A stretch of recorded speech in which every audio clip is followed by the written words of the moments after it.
Brilliant. Hello, everyone. We'll just wait for everyone to join into the call. So give us a couple seconds here before we kick straight into this webinar.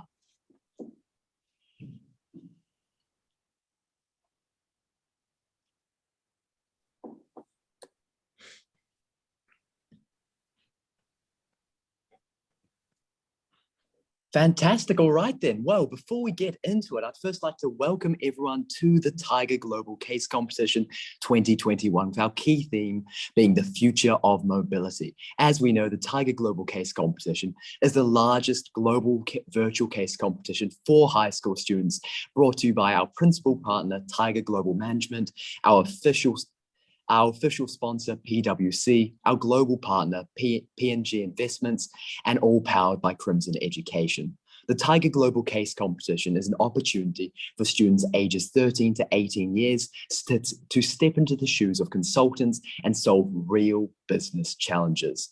As we know, the Tiger Global Case Competition is 100% virtual, meaning you can compete anywhere in the world and attend the best in-class workshops to build your skills, to analyze a business case and present your solutions to a live panel of judges. These competitors work together in teams 2 or 4 to crack these cases. Currently, we have over 2,400 registrations from 58 countries, meaning we're totaling just over 770 teams. It should be noted, though, that registrations for the Tiger Global Case Competition 2021 are still open, and they'll close on Tuesday, August 3rd at midnight in New York. So now that we've all got that covered, time to get straight into this webinar. First, I'll start off by introducing myself. Now, I'm John Hopcroft, and I'm a Year 13 student from Palmerston North. I've been a TEDx speaker in the past, and I've founded the world's largest global debate platform called the Cosmos Championship, designed to promote accessible debating. This Meet the Judges session is an amazing opportunity for the TGCC 2021 competitors or potential competitors to get to know whom they'll be presenting to, and if they're fortunate enough to make it to the live regional Australia and New Zealand qualifying rounds. Before we get started, we do have a couple of housekeeping notes. This session will be about 30 minutes long, and we won't be using the chat function. So if you'd like to ask any questions, which we highly encourage, as we have about a 10-minute session at the end of this webinar, Q&A, we would recommend using the Q&A box.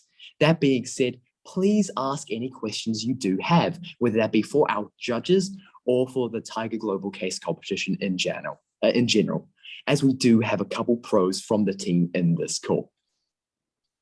As I've said, we have 10 minutes at the end to go through those, and and if you do see any questions which you'd love to get answered, please upvote them by going into the Q&A.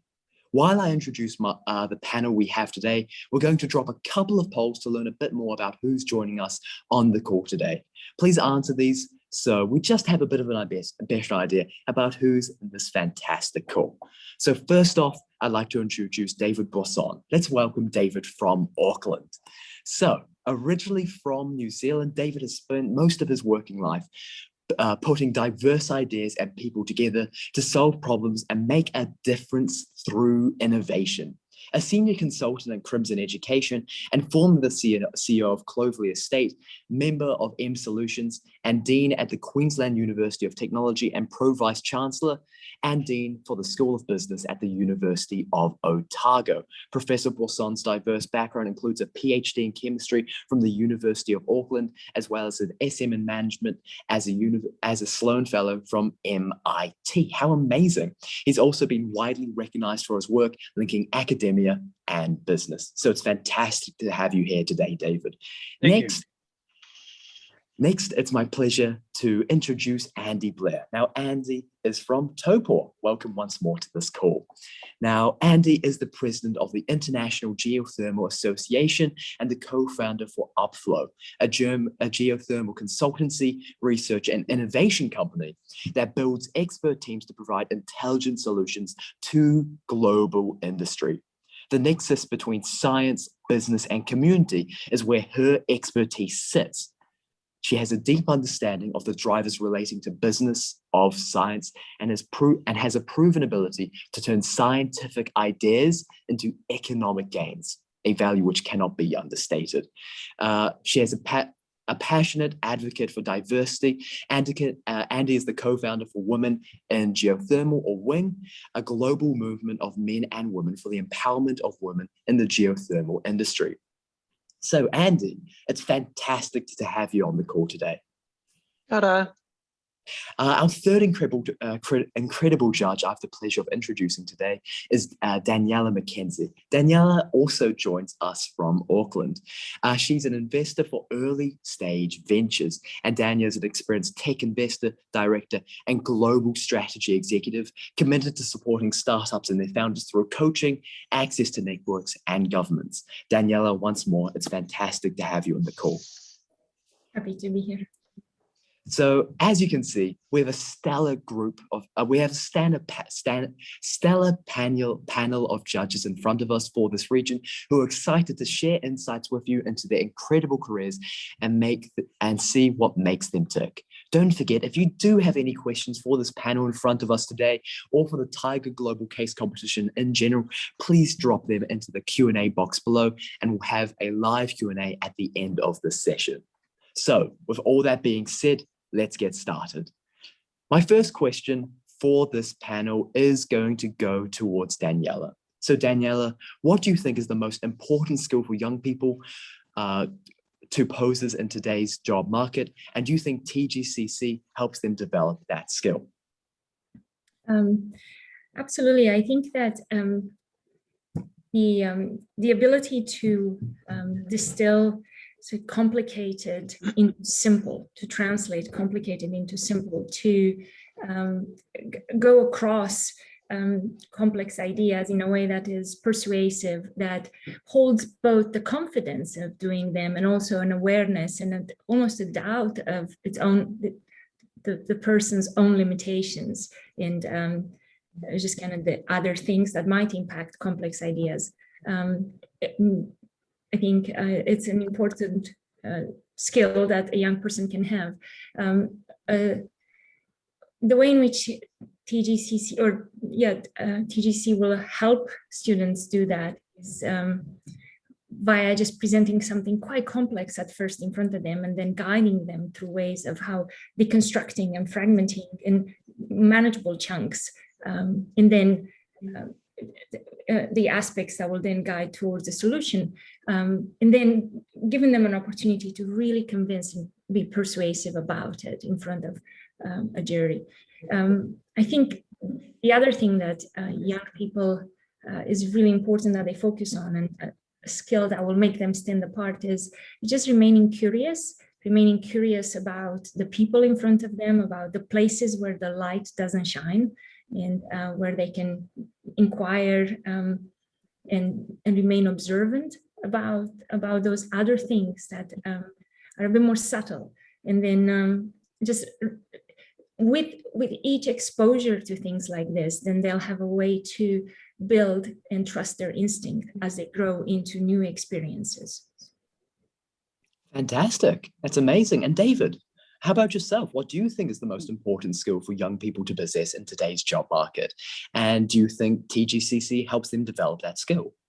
For me, the most key thing in this job market today is creativity and thinking differently and looking at how you approach a problem. I have to have particular interest in design thinking, a human-centered approach, and looking at ways of looking at solutions from a different perspective. And one of the things that I learned from my experiences of TGCC last year was that students that did well did think differently and thought out of the box at what solutions could be to the problem they had. And this ties in with what Danielle has said, is taking the complex, and quite frankly, it's often the very simple that achieves far more than doing something very, very complicated. Often simple things are vastly more successful than very complex things. Well, fantastic. And I think we can all agree in this call, creativity is a fantastic skill to have. Now, moving on from the most important skills from today's job market to Andy for a bit of advice. Well, Andy, what is one piece of advice you would give to anyone starting in their career? Kia ora, John. So I think the most important thing for people to remember is where you start is not where you're going to end, that it's a journey that you're iterating in your life and evolving. So don't get too hung up and paralyzed by decisions about career. Should I take this job? Should I do this course? All your life, you will be plagued by this. And I'm sure my panelists agree that we still are. So I can tell you that there is no perfect choice, and there is no from the heavens with the solution. All you can do is pick something that sounds about right and go with that, because every decision you make for your career is never your last decision. There's more decisions to be made. So don't be scared about making perfect decisions. There's plenty more of decisions ahead of you. Oh, brilliant comments there, really. I mean, as a 17-year-old, it's fantastic to hear that not everyone has the entire life planned out in front of them and that there are surprises in front of us. So yeah, thank you, Andy. Now, on that note then, may I also ask, what is it exactly that you would like most about your career? About my career? So Yeah. I'm lucky enough to work in the geothermal energy, the renewable energy sector. And we're like the hippies of the energy sector, right? So when we walk in the room, everyone's like, they're the cool green guys. So what I love the most is the fact that people in my industry are not working in this space because they want to just make money. We all want to make money, that's important. But there's something a bit more. They want to do something good for the planet. So there's a shared altruistic feeling we all have, and that makes our community really open and sharing. So I love the people we work with. Also, there are really difficult, complex problems to be solved in geothermal to do with heat and thermodynamics and people and humans and communities. And so there are really smart people. So here's a gang of really smart people who are trying to do something good for the community. And I've seen projects transform communities around the world, and some of the hardest locations in East Africa, Central America, those sorts of places. So the best part of my career, what do I like the most, is that we're all passionate people trying to find really smart solutions for the planet. Oh, that's amazing. You've almost inspired me to get into geothermal. Yes. Yes, but I can imagine you do have a bit of a rivalry with everyone working on wind turbines and hydro, so they'll be entertaining to watch as well. Daniela, what about yourself? What do you like, or what do you love the most, or do you find the most interesting path about your chosen career? Thank you, John. I love this question because I've had a very zigzaggy type career journey or professional journey in my life. I graduated from Romania with a computer science degree. And then I went on to work as a software engineer for an air traffic control system in the States. Then I got a master's in computer science and artificial intelligence in the States. And I went on to do strategic asset planning for an electric utility. And from then I got an MBA from Switzerland, and I went on to do strategic planning for a large industrial process company, and then on to R&D commercialization for a biotech in France. So somewhere it's hard to say that this could have been predicted.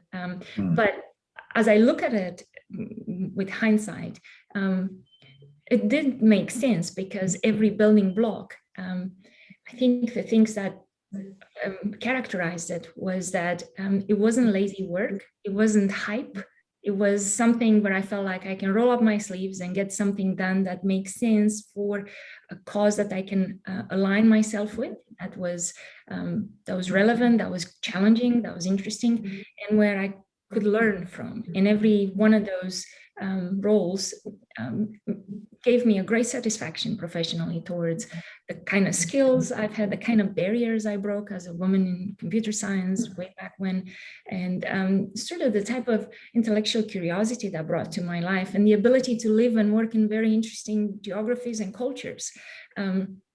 So what nowadays, after 25 years of being on this pathway, what I love most about is the kind of the catalog or the repository of very different experiences that make sense kind of in their diversity, but in their likelihood as likeness as well, because ultimately, yeah, you have a hard problem in front of you to solve it.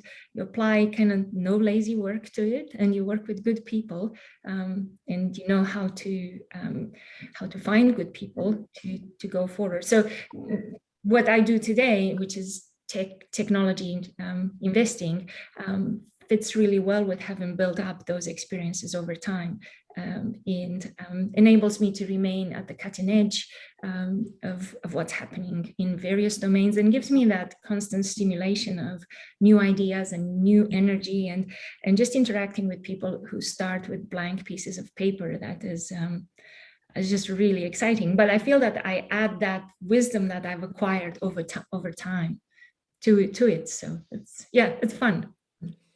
It's incredibly interesting, actually, because what you've only highlighted David and Andy's previous points, where your career pathway is not straightforward. And quite frankly, one of the most useful skills you can have is that ability to be creative, to solve problems. And really, I think that can get you almost anywhere in that matter.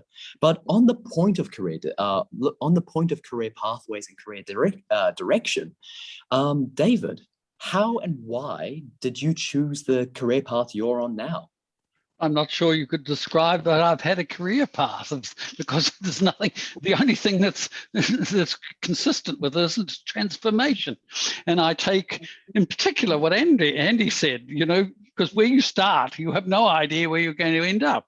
If anyone had said to me that I would, in fact, interesting enough, started in the early days in the geothermal area, at looking at the removal of lithium and arsenic from geothermal waters of wire racking, then I suddenly find myself I'm developing the New Zealand fishing industry, and have spent 3 years absolutely taking an industry from 46 million to worth almost $1 billion in 3 years. Then from there, I suddenly find myself as head of a faculty of home science in the University of Otago. So I'm heading a women's faculty in transforming and bringing that, well, it was at the time, in the real world. From there, I then become a dean of the School of Business. So I moved from human nutrition and such like to business. Then finishing off a Pro Vice Chancellor, I then ended up as head of the Royal Dutch Project Management Academy, helping train people that have responsibility for $1 billion sign off. And then I become a CEO of a winery, transforming that into a different role. And now I end up with having, after sitting and talking with Jamie, I end up in Crimson Education, playing roles of all sorts of different areas of Crimson, and working on the future strategies of currently the University of Aberdeen, Pavia in Italy, IE Lyon in France, and IBSS in China. So there's no such thing. What is a career other than transformational change? One thing I have is look for opportunities. And one word of advice, and which I give all my students, is look where your industry is going to be when you graduate on that. So finance will not exist as we know it in 2028. Back to El Salvador is now a cryptocurrency. Look at that. So look at what you're going to be doing. Wow. I mean, that's incredibly interesting, actually. Wow. Well, thank you, David. I'm almost blown aback by how, you know, how diverse that is, or really not even a pathway. It's well, none of it happened by, all of it came to me. None of it I looked for. So yeah, opportunities come to you.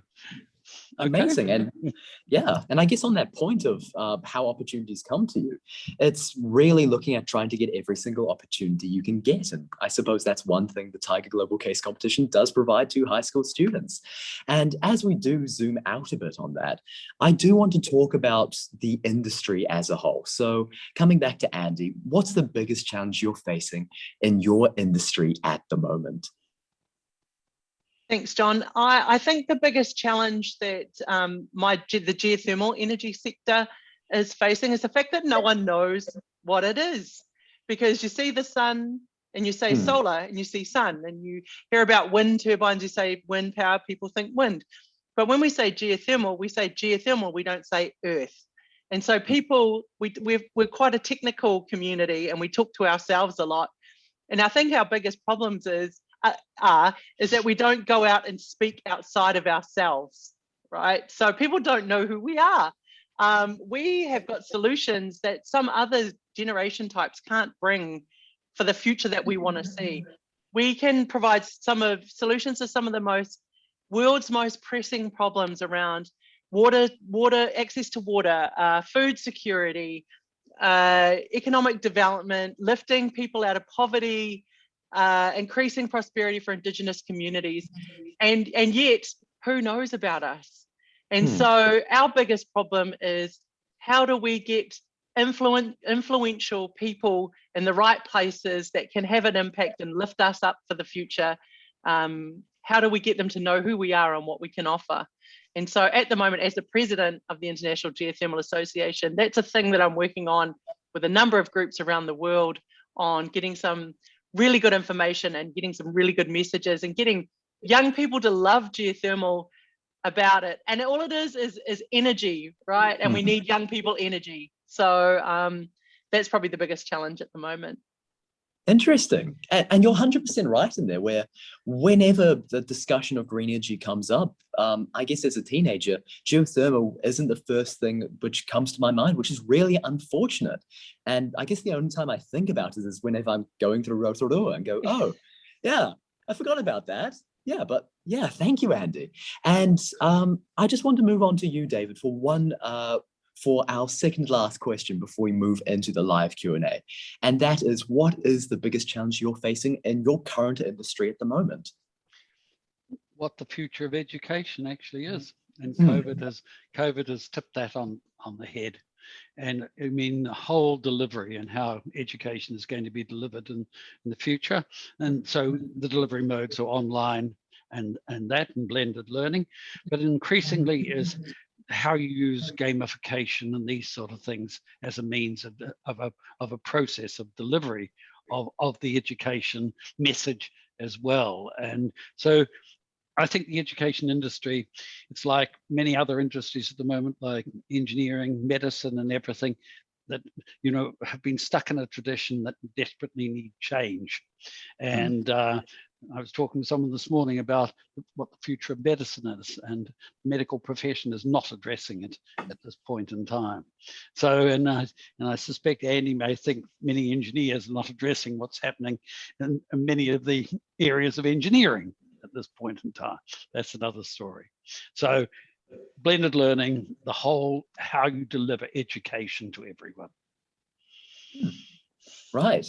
And you bring up an interesting point there, because almost every time we're in school, whenever it comes up in a debate or something, it's education hasn't changed for the last 100 years. Why would it change for the next 100? But as you rightly pointed out, when looking at what's happened over the last couple of years, you're seeing this massive shift into the virtual space and promoting, I suppose, greater accessibility in that manner. And yeah, you're spot on. But as we move on to the final question for the final pre-planned question for this webinar, Daniela, which soft skills do you think are the hardest to develop? I mean, I have to say it's the getting along with people. Because you very unlikely you're gonna achieve greatness. There'll be very few who will achieve greatness or go on to do great things on their own. So for the rest of us, we need to work collectively and apply our own, effort and bandwidth and throughput and contribution to the collective base. Build in a way that is constructive and pragmatic, that brings that energy to the group and that takes it further. And I think no matter how smart or hardworking we are on our own, if we can't make that 1 + 1 = 3, kind of metaphor happen when we are in a group, it's really hard to go the distance and to probably to reach the highest potential you could reach, which is ultimately inside a community. But I think what I mentioned earlier, being curious about people helps develop that skill over time of being good with people and just getting to appreciate what everyone brings to the table, because it might not be obvious. And I think the young generation today is faced with a very interesting challenge when so much happens virtually and in social media. That's something that we didn't have grown up, right? And we had to hone those skills of just those frictions and those ways of collaborating in person differently. So I think virtual collaboration happens a whole lot easier for younger generation, but in person remains just as important, I'd say. Wow. Yeah, 100% spot on there. And I think that point of just one of the hardest skills for, I suppose, anyone, but particularly teenagers to try and grasp is being able to work well with one another. I mean, personally, I go to a school of 1,800 boys, and every day you have an exact example of why that is the hardest skill to learn. I mean, it's a constant reminder every day. But I'll just add one thing, John. Sorry, I don't want to go over. That is not to say I'm not encouraging anyone to become popular. There is a high distinction between just getting along with everyone versus knowing who you are and knowing how you interact with the people that you relate to well, but just making an effort towards that, I guess. Yeah, absolutely. And yeah, I think that wraps up the questions we had up to this point. Now, I will invite the audience in this call today that if you do have any questions, please drop them in the Q&A box below, as we do have a couple of minutes. However, at the moment, I think we are almost done for today. I'll give the audience 5 or 10 seconds to see if we do have any last minute questions come in. Otherwise, we do have the opportunity to wrap up a bit earlier, which is always fun. We can go enjoy dinner or after school, whatever that might be for us. So yeah, I'm not seeing any more questions coming in at the moment, which means we're going to finish just on time for today. So first off, thank you everyone for being able to join in on us today and learn more about the incredible judges we have here judging for the Australia and New Zealand region. I'd also like to extend a huge thank you for our expert judges being able to take the time out of your day and share your expertise and insights with our audience today. This has been incredibly insightful, and I'm sure we'll inspire quite a few students. I'm already quite inspired by having the opportunity to have a chat with you guys. So as a couple notes on housekeeping, this recording of the webinar will be sent to all webinar registrants on Friday and all of our Tiger Global Case Competition competitors in the weekly Monday email. Please make sure that you are following TGCC on Instagram, on our Instagram handle for all the updates to stay up to date, that handle being @GlobalCaseCom. So you might be wondering what's next from here. Well, this weekend, TGCC is hosting another global webinar. As we say, we have plenty of these world-class webinars. So are you curious about or interested in consulting or being an investor? Well, first off, you've had a chance to meet Daniela. Join this expert panel to explore these interesting careers and their personal insights. You can register on the TGCC events page or on the Tiger Global Case Competition official website. But let's not forget what's most important at the moment. Have you registered for the Tiger Global Case Competition yet? Well, if not, we have the QR code on the screen at the moment. And as we know, it's the world's largest virtual global case competition for high school students. And as we've discussed, opportunities come your way, and this is one of them. So don't forget to sign up. As I said earlier in this call, registrations close next week on August 3rd, and there will be no exceptions to this. So make sure you sign up on time. So first thing you need to do is gather your team of 2 to 4 students. And the second thing you need to do is head to the Tiger Global website and register. It's just that easy. And you can scan that QR code right now to get on it. What you'll be doing is working with your team to crack business cases on real current business challenges, explore the cutting edge of technology at the TGCC 2021 for our future of mobility. So, what are competitors competing for? Well, check out these global prices. We've got mentorship sessions, we've got global leaders, internships, cash prizes, and much, much more. So I guess the note coming out of this is register for TGCC 2021 and make sure you don't miss out. We can't wait to see how this region presents itself on the global stage, because Australia and New Zealand are rife with young talent. Let's represent this region and win TGCC 2021, because we all know we can do it, particularly our judges, with how amazing these cases are going to be. So once more, thank you all so much, and thank you to all of our judges for being involved with TGCC 21. And as a final note before we finish up this call, I'd like to thank our sponsors and partners for making this case competition possible. I'd like to thank our principal partner, Tiger Global Management, our global partner, M&G Investments, our official sponsor, PricewaterhouseCoopers, and all of this being powered by Crimson Education. So, one final note in this call is see you in TGCC 2021, and thank you all so much for joining in on this webinar. Thank you, John. Thank you, John. Thank you, everyone. Cheers, everyone. Have the participants gone? Last year, can we speak between us just for a second?